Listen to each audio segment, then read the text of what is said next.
Hello everyone, it's September 25th. Alright, this is for yesterday. First things first, this is the 24, right? The 24 game. So finally I got a solution, this one, which is much faster than the previous one. So the idea is, I took it from the hint. Right? The hint says you need to permute all the cards, which I think is a much better idea than the original one. Or we never permute all the cards. And that kind of make the recursion a little bit difficult to do. Like we have to change the states. We basically pick different things, pick different cards to do it first. But if we permute it, then we can just go left to right, and then we'll always hit different operations.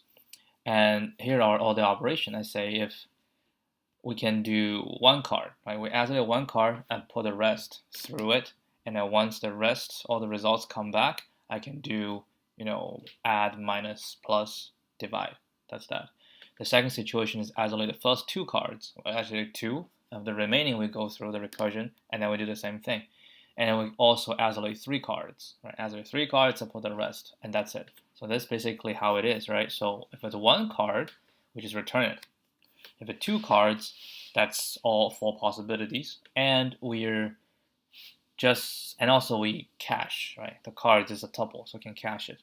And if it's four cards, then we can do 3 and 1. So we do the first three. We basically recursion the first three, and then we add the last one. And then, because the 1, 2 is 4, so either 4 or 3, we can do isolate 1 and then get the rest. Or we can isolate the first 2, and then the remaining 2, or maybe 1, and then we do this. So this covers all of the operations, and it works, right? It's pretty fast. It's 95 milliseconds. So that's that. And this is Pokmon's solution, which is really, really smart. So again, the goal is to cover all operations, right? And what he said is we can cover all the operations by just taking the first two. If we take the first two and then we add that to the next round of operation, then we cover all operations. So this is what he said. If we take the first two and produce an outcome, then we combine the outcome with the remaining two. Then in the next round of recursion, we will have 3 values. And since we permute these values, we will cover all operations, which is 1, 3, 2, 2, and 3, 1. That's it. Because if you do the first 2, right, and then you have the remaining 2, so we have 3. So if we just say combine and then 1, 2, if we combine and 1. Okay.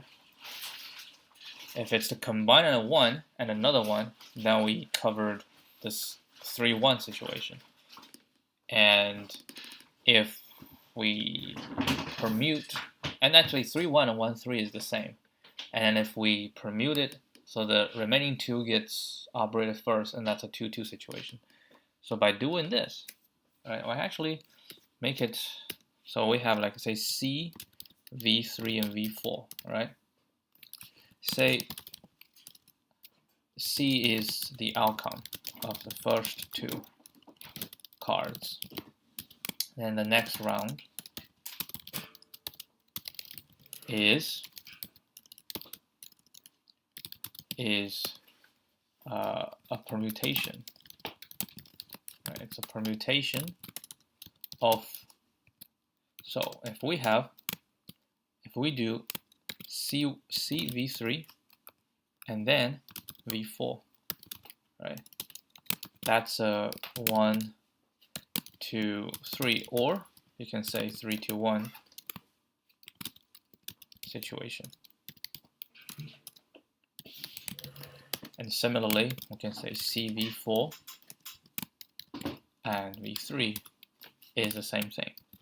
All right, and then V3, V4, and then C. That's a 2 and 2 situation. So apparently we will repeat the computation because CV3 and V4 and then V3C and V4 is the same, but we just ignore it because the total search space is not that big. So yeah, and then I just paste it here and it seems to be good. So I'm going to try this. And see that it works. And then we can close the chapter here. Yeah, it looks good to me. Yeah, this is the key. We supply it to it. Now it's going to be slower for sure because this we have cache. This does not have cache. But logically speaking, it's much easier to write compared to this gigantic bunch. Okay, so that's that. Of volume. It's 2018. Wow, it's 4 years ago. Alright, so as usual, we're going to just pick the next one, whatever it's going to be. Okay. Alright, and let's do today's. What's that? Design a circular queue. Interesting. Design a circular queue. I think I know what it is. It's just a circular queue.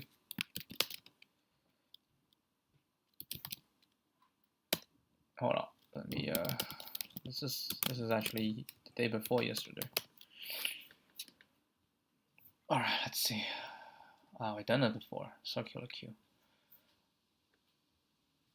Design a circular queue is a linear data structure in which the operations are performed on FIFO. Okay, first in, first out. Yes.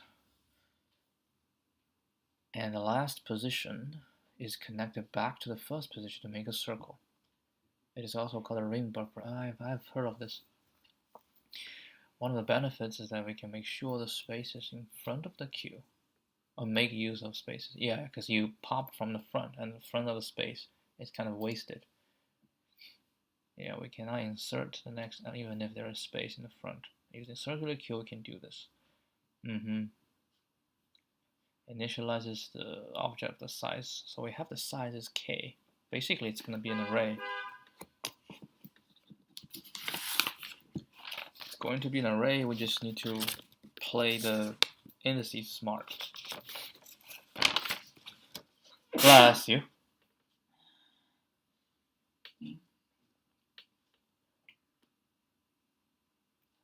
Front gets the front item. Rear gets the last item. If it's empty, it's a -1. In queue, inserts element into the queue. Return true if it's successful. DQ deletes the element. Return true is empty, is full. Must solve without using the built-in queue data structure in a program. Yeah, for sure. We don't need a queue. We just need an array. And if I remember correctly, we just need a start and end, right?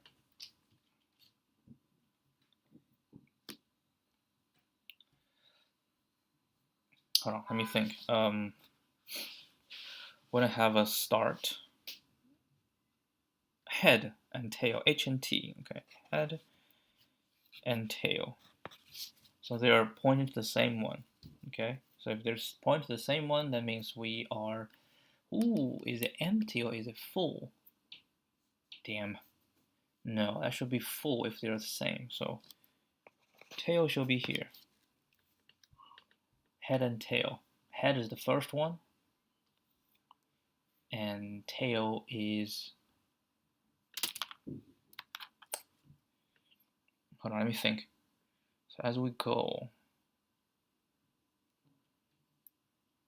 we add to the tail. So we add to the tail, tail moving on to the next one.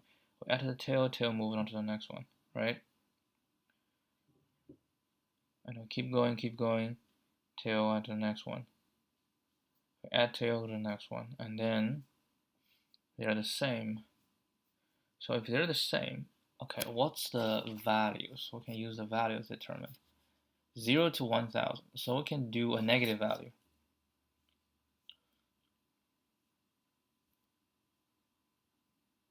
Yeah, we can do that because we need to determine -1. We initialize to -1, and h and t just point to the same thing. Okay, and then if it's empty, that will return -1. If it's rare, it's -1.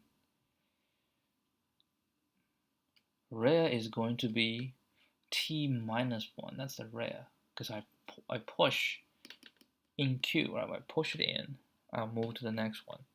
I push it in, I move to the next one. All right, so I have some value. So t is going to be here. And then head, we just return h.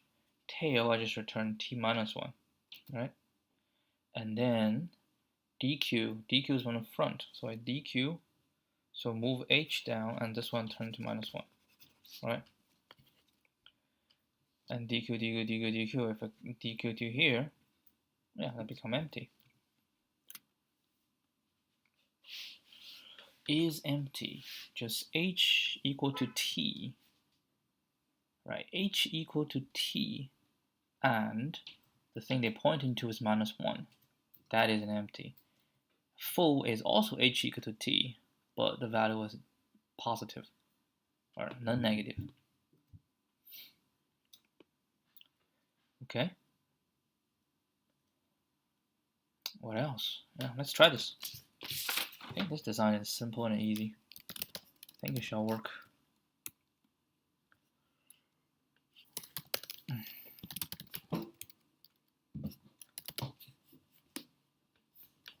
Okay, let's give it a shot.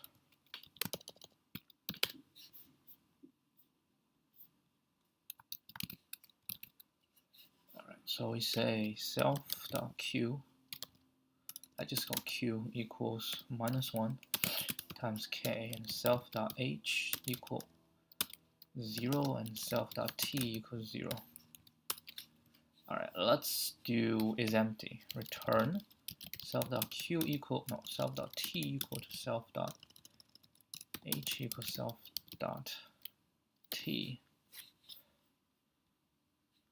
and self.k equals k, and self.h is equal to -1. Full self.h equal to self.t, and self.q, self.h is larger or equal to 0. I don't know what are you doing, man. Okay, in q, self dot, well, we should say if self dot is full, right? If it's full, then return false. Otherwise, self dot q, self dot h equals -1. No, in q is t equals value, and self.t plus equal 1. That's in q. dq, if self.dot is empty, then return false, or return true, don't forget.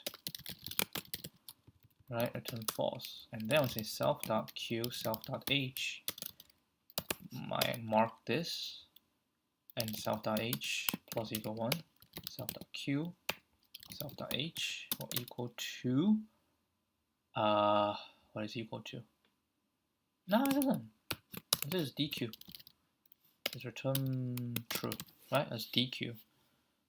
We mark this value to -1 and we'll move on to the next one. Front, I'll just return self.q, self.t, right? Return self.q, self.h. All right, we forgot to do modulo, so this has to be self.t plus 1 mod self.k. There's the same thing, self.h plus 1 mod self.k. This is fine. This is actually not fine. This is minus. Come on, this is h. This is t minus 1. But the whole thing has to mod self.k. Okay, let's give this a shot.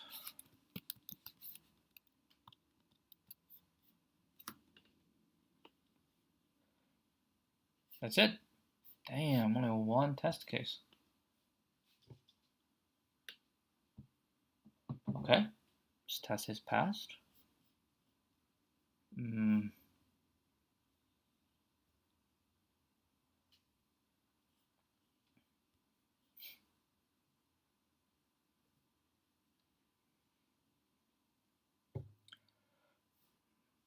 Yeah, let's make it smaller. Let's say 2. Enq. Rare is full DQ. We can add a few more. Let's say we do a front. Okay, we do a front. So in Q, then we do a front Q. Oh, we can do a DQ here. Front DQ. Okay.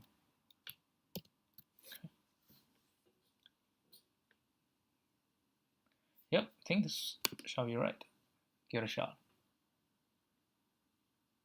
Yep, got it first shot.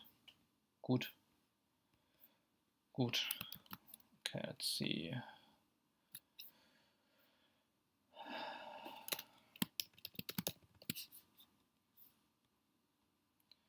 This is 622. It's a good question. I like it.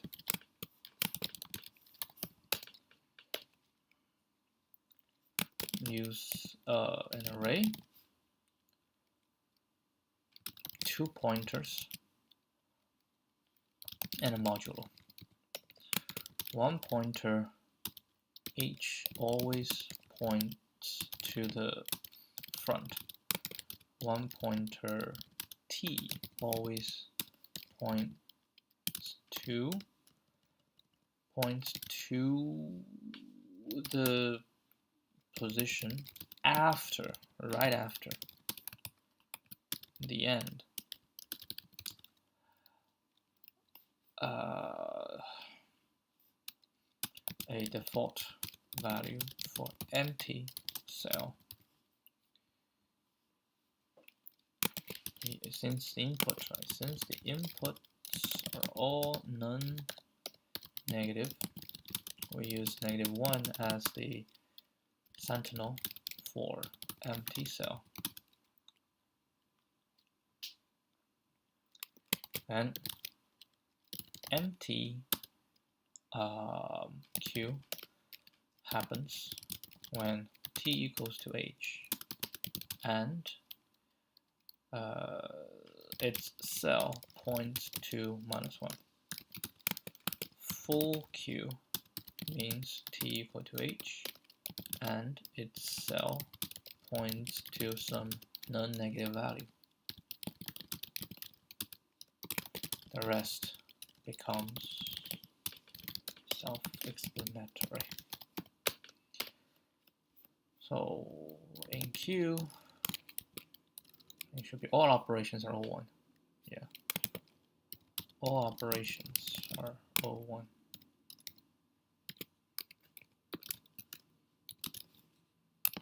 Alright, let's check our previous solution. 54 test cases. I think we have more this time.